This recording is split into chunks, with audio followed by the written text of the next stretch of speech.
Like birds with outstretched wings, so will the Lord of Armies be a cover to Jerusalem. He will be a cover and salvation for it. Going over it, he will keep it from danger. In the same way, the Lord who commands armies will descend to do battle on Mount Zion and on its hill. Just as birds hover over a nest, so the Lord who commands armies will protect Jerusalem. He will protect and deliver it. As he passes over, he will rescue it. Isaiah chapter 31. New English Translation. Woe to those who go down to Egypt. Those who go down to Egypt for help are as good as dead. Those who rely on war horses, and trust in Egypt's many chariots and in their many horsemen.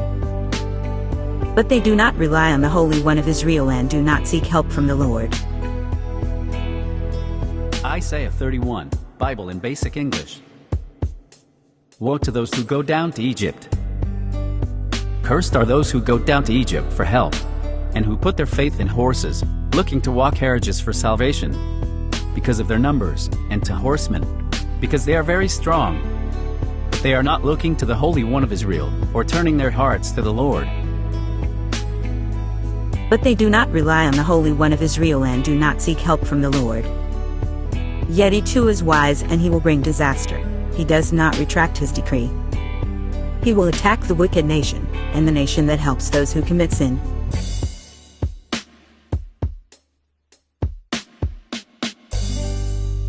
Cursed are those who go down to Egypt for help, and who put their faith in horses, looking to walk carriages for salvation, because of their numbers, and to horsemen, because they are very strong.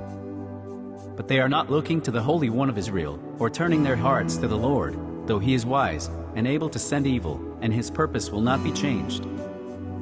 But he will go against the house of the evildoers, and against those to whom they are looking for help. For the Egyptians are men, and not God, and their horses are flesh, and not spirit.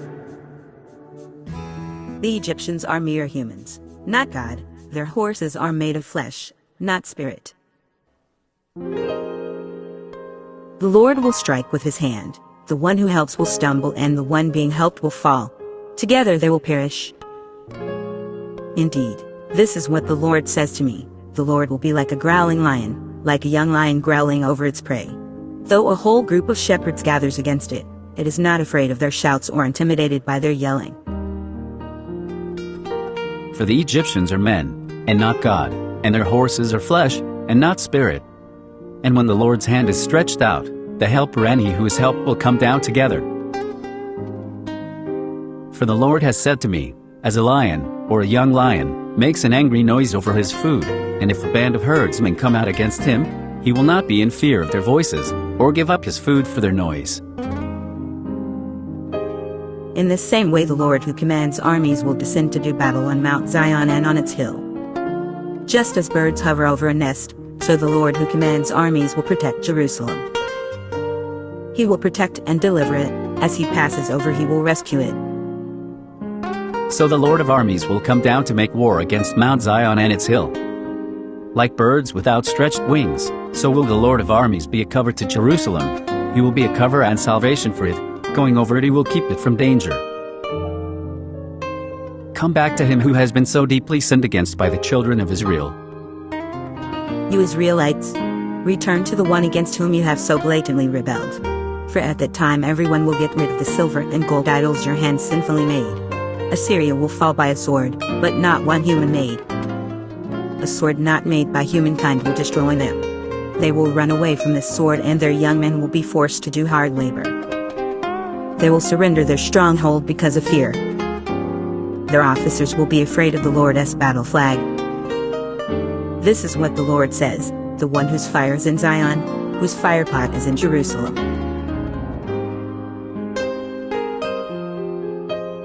Like birds with outstretched wings, so will the Lord of Armies be a cover to Jerusalem. He will be a cover and salvation for it. Going over it, he will keep it from danger. Come back to him who has been so deeply sinned against by the children of Israel. For in that day they will all give up their images of silver and of gold, the sin which they made for themselves. Then the Assyrian will come down by the sword, but not of man. The sword, not of men, will be the cause of his destruction. and he will go in flight from the sword. And his young men will be put to forced work. And his rock will come to nothing because of fear, and his chiefs will go in flight from the flag, says the Lord, whose fire is in Zion, and his altar in Jerusalem.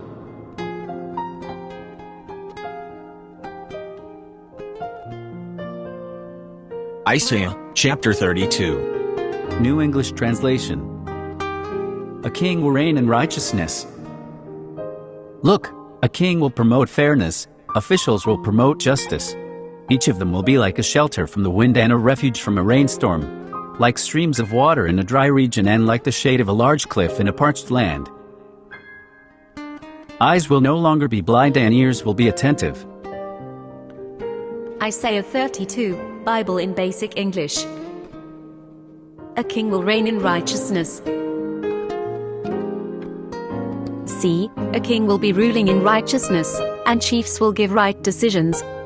And a man will be as a safe place from the wind, and a cover from the storm. As rivers of water in a dry place, as the shade of a great rock in a wasteland. Eyes will no longer be blind and ears will be attentive. The mind that acts rashly will possess discernment, and the tongue that stutters will speak with ease and clarity. A fool will no longer be called honorable, a deceiver will no longer be called principled. For a fool speaks disgraceful things, his mind plans out sinful deeds. He commits godless deeds and says misleading things about the Lord. And the eyes of those who see will not be shut, and those who have hearing will give ear to the word.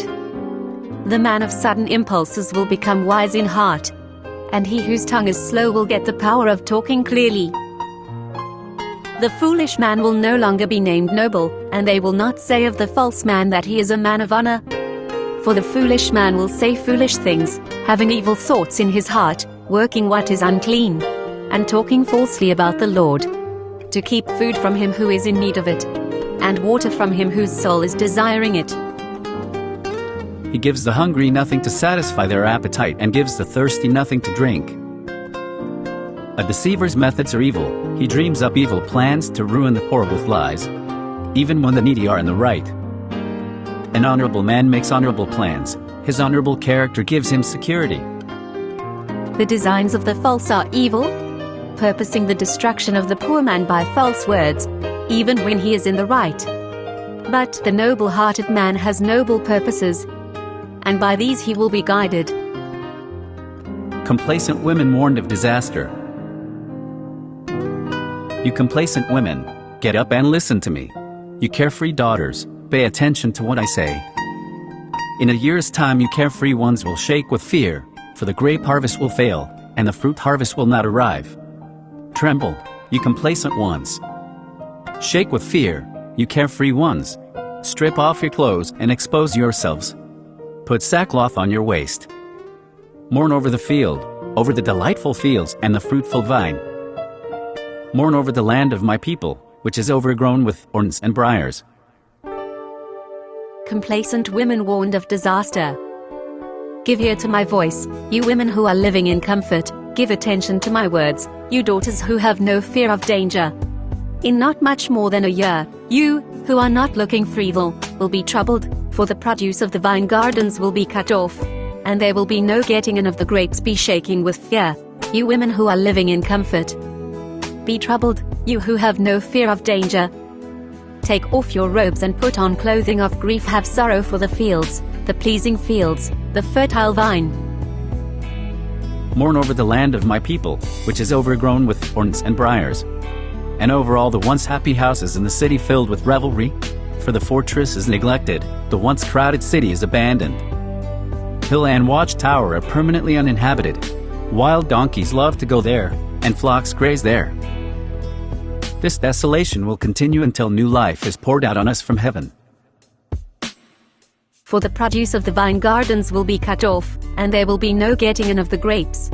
Be shaking with fear, you women who are living in comfort. Be troubled, you who have no fear of danger. Take off your robes and put on clothing of grief. Have sorrow for the fields, the pleasing fields, the fertile vine. And for the land of my people, where thorns will come up. even for all the houses of joy in the glad town, for the fair houses will have no man living in them. The town which was full of noise will become a waste, the hill and the watchtower will be unpeopled forever. A joy for the asses of the woods, a place of food for the flocks. Till the Spirit comes on us from on high, and the wasteland becomes a fertile field, and the fertile field is changed into a wood. This desolation will continue until new life is poured out on us from heaven. Then the desert will become an orchard, and the orchard will be considered a forest. Justice will settle down in the desert, and fairness will live in the orchard. Fairness will produce peace and result in lasting security. Then in the wasteland there will be an upright rule, and righteousness will have its place in the fertile field. And the work of righteousness will be peace, and the effect of an upright rule will be to take away fear forever. And my people will be living in peace, in houses where there is no fear, and in quiet resting places. My people will live in peaceful settlements, in secure homes, and in safe, quiet places. Even if the forest is destroyed and the city is annihilated, you will be blessed, you who plant seed by all the banks of the streams, you who let your ox and donkey graze. And my people will be living in peace, in houses where there is no fear, and in quiet resting places. But the tall trees will come down with a great fall, and the town will be low in a low place. Happy are you who are planting seed by all the waters, and sending out the ox and the ass.